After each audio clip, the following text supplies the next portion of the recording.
Then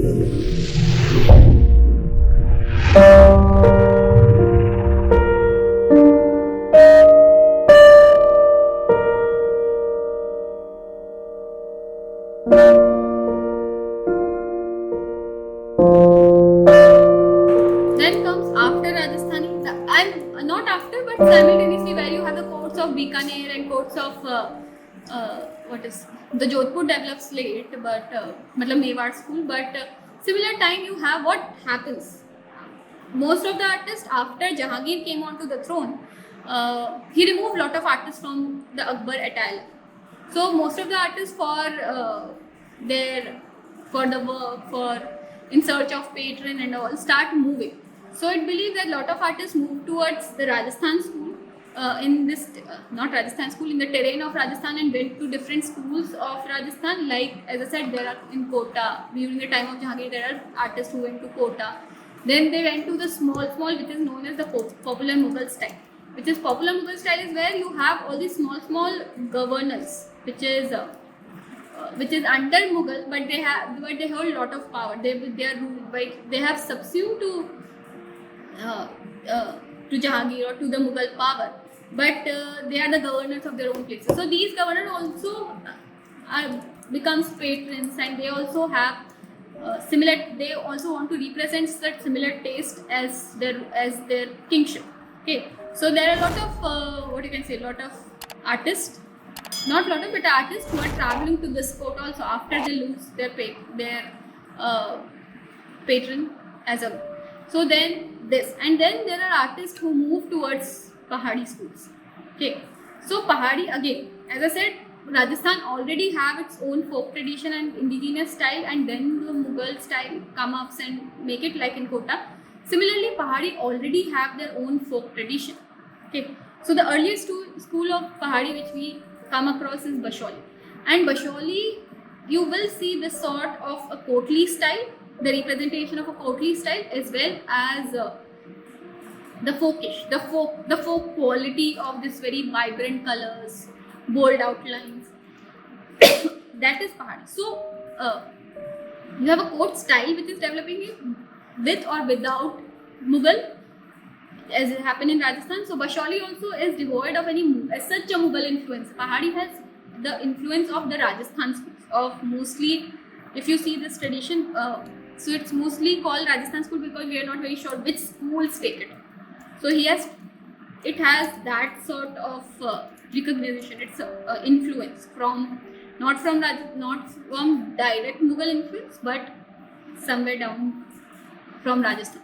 Okay, and so even with coming up of Rajasthani schools, you have the themes remain, certain themes remain intact, but then there are other texts which are start representing. You have Rasmanjaris, you have Rasik Priya, Rasmanjari, Nayak Nayika Bheda.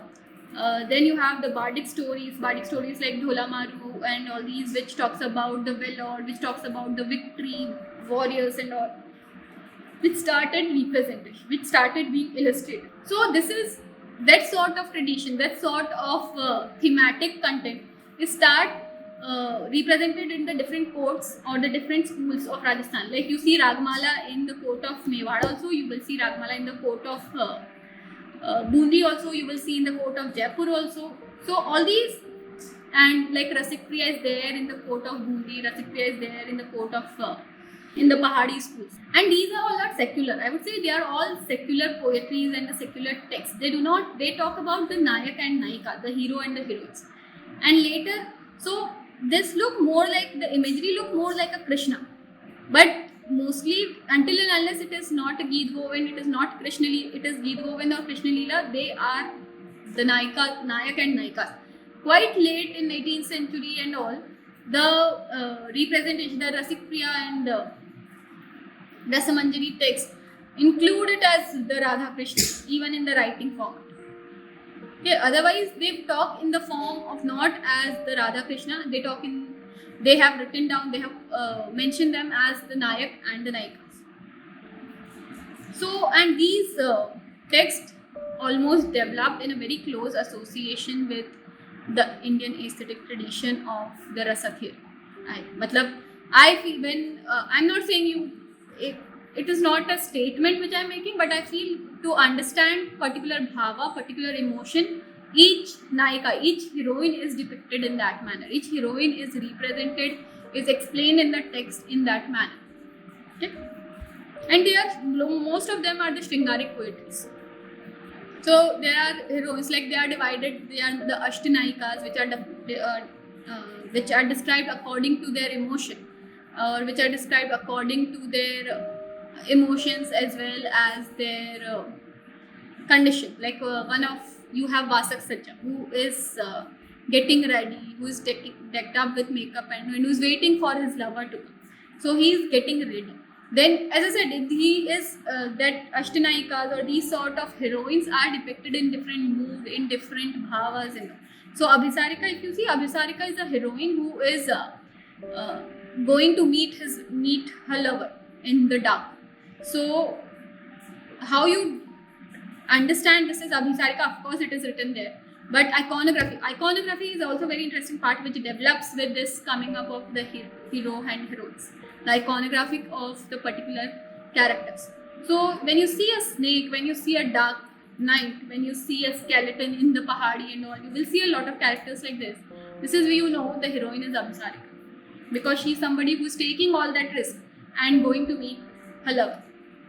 This is from Krishna Leela. And you will see how for pahadi it is very interesting. Like of course it's in Mewar or even in somewhere in Kishangarh and all, you will see there is a typology, there is an archetype which is decided for the male and the female as an aristocratic class, and they will be decked up like this. There will be no change as such which will come, or which will, as we are talking about Ajanta, about the attires and all, which reflects the contemporary time. That is not happening, at least somewhere in the Jahangir, but that to remain courtly. But when we move towards pahadi, you will again start seeing this contemporary life, contemporary culture reflecting into the painting tradition. Because the dresses and all, which is more like because of the Mughal sovereignty which they have accepted, they start dressing up in that style, and then certain notions, certain objects which are used, which it belongs to pahadi. So you have seen the Basholi style. Then we move, after Basholi comes Gulair. And see this Basholi, Gulair, what is happening in Rajasthan is they all are independent state altogether. But what is happening in this pahadi schools, what we call is, like their center is changing. So Basholi was the first center, initial center, and it was ruled by the pahadi schools. The area was ruled by Basholi. Then slowly the capital shift to Gulair, or the power come to the people, the ruler who is there in the Gulair. So the school shift to Gulair. Okay, and Gulair defines very refined style of pahadi, as well as one of the most refined, sophisticated style in the Indian painting tradition, if you see. So Gulair, I was talking about Nansuk. Nansuk has worked in Gulair, and Nansuk genealogy, like Pandit Sew. Pandit Sew is his father, and then his two brothers, like Nansuk and his other brother Manku. They worked in the court of Gulair. Then he went to Jasrota, to Balwant Singh. So that is the lineage which you can describe, like if you are aware about B.N. Goswami, Dr. Ratan Parimu. All these worked on this genealogy of the artist. Okay, the migration of the artist from one court to another, and how this artist take one style which they have developed. So you will find the Gulair style in the court of Jasrota, or Jasrota style in the court of Gulair, because the artist is moving, artist is migrating, and he is taking style with him. So this is very interesting if you look at that, how this whole mobilization of the style happens, and very interesting, like how they have almost decided, and this not iconography, but more like this concept of beauty, which is the concept of beauty, the concept of feminine beauty, which is almost the pahadi school exclaims at and defines it, if you see. Linear quality, if you see. Soft and all.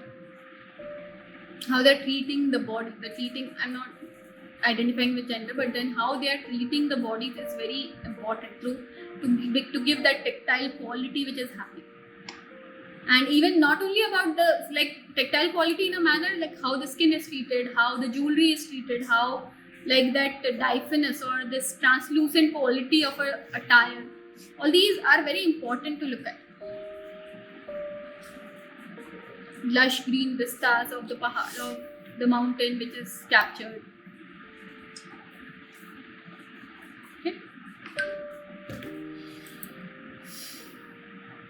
So with that, I finish my discussion on introduction to the Indian Veda. Okay, so anybody has any questions, any doubts? Thank you, madam. Welcome. Thank you. Bye.